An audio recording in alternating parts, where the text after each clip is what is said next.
Друзья, привет! Как ваши дела? Сегодня у меня наконец выходной. Еду в баню с девочками попариться. Кстати, без сопровождения ни мужа, ни брата. Совершенно спокойно и слава Богу. Это моя отсылка к тому, что я сегодня вычитала вот эту дикость, где артист или бывший артист, я не знаю, Жгунусов, вот достаточно в агрессивной форме говорит нам, женщинам, что женщинам не следует выходить из дома без сопровождения. Я хотела задать вам прямой вопрос: вы сейчас это серьезно сказали или вы все-таки пошутили?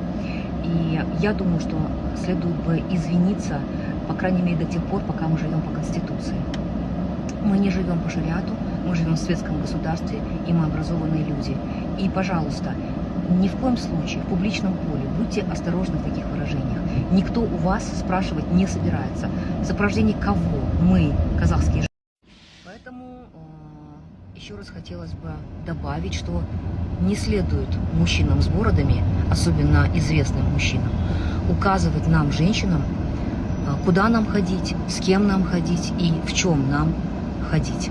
Еще раз хочу, если вы недостаточно образованы, хочу сказать и напомнить вам, что мы живем в светском государстве.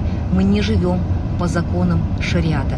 И слава Богу, что это именно так. Я очень надеюсь, что все-таки Бог нас любит, и казахи до сих пор остаются светским, образованным, продвинутым государством. Конечно, нации в том числе.